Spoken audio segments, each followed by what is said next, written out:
गहू पिठाची तंदूर रोटी घरच्या घरी सोप्या पद्धतीने तव्यावर. त्याच्यासाठी 2 कप गव्हाचं नॉर्मल आपण चपातीसाठी वापरतो ते घेतलं आहे. 1 टेबलस्पून साखर, 1 टीस्पून बेकिंग पावडर आणि हाफ टीस्पून सोडा घेतला आहे. त्याच्यात मीठ चवीनुसार आणि 1/4 कप दही घेणार आहोत आपण.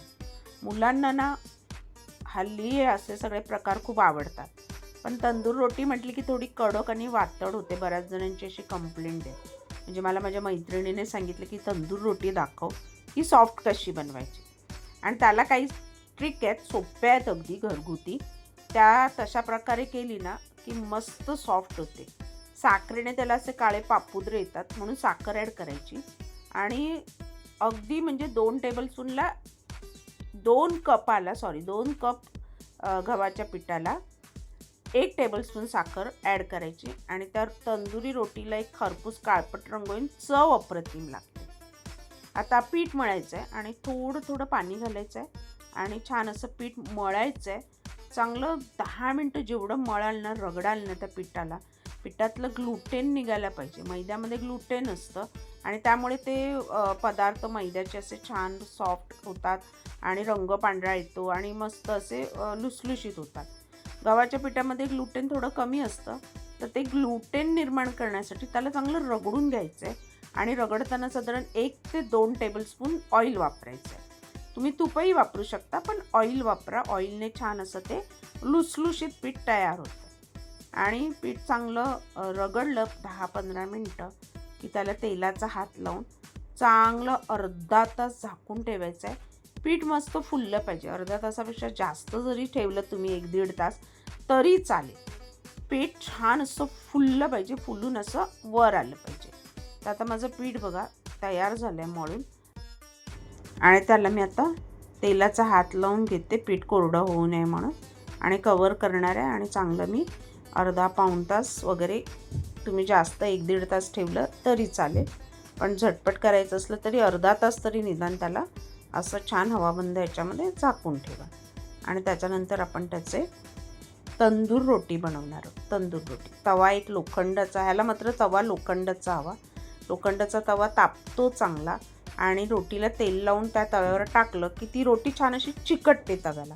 रोटी तव्याला चिटकणं गरजेचं आहे, कारण तिला अलटीपलटी परतवायचं नाही आहे आपल्याला.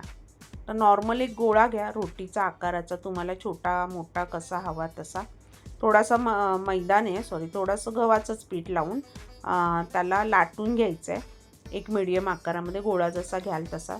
आता तंदूर रोटी आहे ना, ही जाडसरच असते. हा माझा लोखंडाचा तवा आहे. मी ऑलरेडी उलटा ठेवला आहे. त्याला उलटा ठेवायचा आहे, कारण छान ती त्याला चिकटली पाहिजे तंदूर रोटी. आणि बारीक गॅसवर मी त्याला तापायला ठेवला. आणि त्याच्यात नियम असा आहे की तवा चांगला कडकडीत तापलेला पाहिजे. रोटी एकदा टाकली ओली करून तर त्याला ती चिकटली पाहिजे, खेचून घेतलं पाहिजे.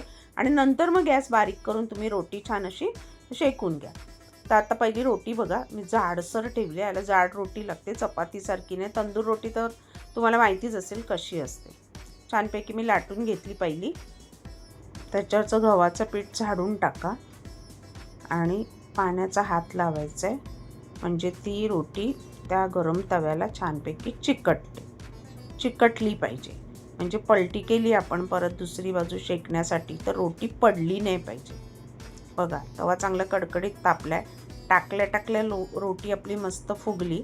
आता एकदा रोटी अशी जरा फुगली की तवा पलटी करायचा, पण अशी पापुद्रे आली पाहिजे, फुगली पाहिजे रोटी, म्हणजे याचा तो नियम. आणि मग मीडियम टू हाय गॅसवरती त्याची दुसरी बाजू शेकून घ्यायची. ती तुम्ही चेक करू शकता तवा सरळ उलटा करून. आणि त्याच्यावरती नंतर अमूल बटर घालून तुम्ही रोटी तयार करू शकता. अशा सगळ्या तुम्ही पहिल्या करून घ्या. मी एक रोटी दाखवली आणि अजून एक परत दाखवते, म्हणजे तुम्हाला अंदाज येईल की नक्की तव्यावर रोट्या कशा बनायच्या. ही थोडी पलटी मारताना म्हणजे थोडी फाटली, पण काही हरकत नाही. काळे पापुत्रे बघा परफेक्ट आलेत, रंग पण मस्त आले रोटीला, वरून बटर गरमागरम मस्त. आणि अशा पद्धतीने रोटी केली ना तर अगदी संध्याकाळपर्यंत पण ती मऊ आणि लुसलुशीत राहते.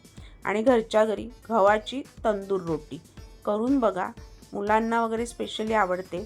चमचमीत असं काही चिकन किंवा चमचमीत पनीरचे पदार्थ असतील ना, ती रोटी परफेक्ट आहे खाण्यासाठी. म्हणजे आवडीने खाल्ली जाते. आणि हॉटेलमध्ये जाऊन खाण्यापेक्षा घरच्या घरी तंदूरसारखं करून खाऊन बघा. आता बघा ही दुसरी दाखवली, सेम पद्धतीने केली आहे. एका बाजूला टाकल्यानंतर पापुद्रे येतात. पापुद्रे आले की तवा उलटा करायचा, छानपैकी दुसरी बाजू शेकून घ्यायची आणि त्याला वरून मग बटर लावायचं का आपली रोटी तयार. एक साधारण 2 कपामध्ये ना 5 ते 6 रोट्या तयार होतात. तर तुम्ही आकार कसा ठेवता त्याप्रमाणे नॉर्मल बाहेर जी रोटी मिळते ना त्याप्रमाणे केली तर 5-6 रोट्या आपल्या तयार होतात. आणि बघा परफेक्ट लुसलुशीत रोटी झाली आहे. चेक कर बघा, एकदम लुसलुशीत आहे. तोडून पण बघूया. आणि अशा पद्धतीने घरातल्या घरात गव्हाची तंदूर रोटी नक्की करून बघा. मैद्याचं खाण्यापेक्षा गव्हाची तंदूर रोटी खाऊन बघा.